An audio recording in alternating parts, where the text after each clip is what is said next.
नमस्ते दोस्तों, मैं डॉक्टर के डी खरे, यूरोलॉजिस्ट एट राजप्री हॉस्पिटल रायगढ़।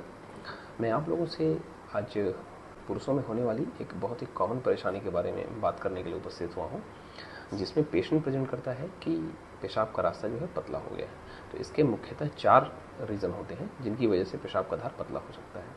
उनमें तो मोस्ट कॉमन है कि एज के साथ प्रोस्टेट का बढ़ जाना। जो बढ़ा हुआ प्रोस्टेट होता है वो पेशाब के रास्ते में प्रेशर डेवलप करता है और अल्टीमेटली पेशाब का धार पतला हो जाता है। उसके अलावा और दूसरा रीज़न होता है कि पेशाब के रास्ते में कहीं भी स्टोन का बन जाना। वो स्टोन अल्टीमेटली पेशाब के रास्ते में आ जाता है और पेशाब का धार को या तो एब्रप्टली बंद कर देगा, एकाएक बंद हो जाता है, या धीरे धीरे ग्रेजुअली पेशाब का धार को कम कर देता है। इसके अलावा एक और मुख्य कारण होता है जिसमें पेशाब के रास्ते में स्ट्रक्चर डेवलप हो जाता है, नैरोइंग हो जाती है, जिसको बोलते हैं यूरेथ्रल स्ट्रक्चर।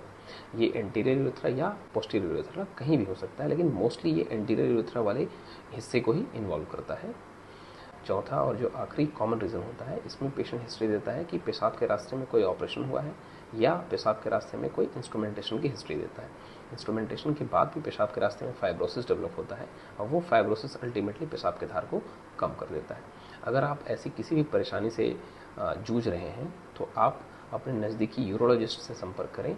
एक यूरोलॉजिस्ट ही आपको इससे related investigations and further treatment planning के बारे में एक सही सजेशन दे सकता है।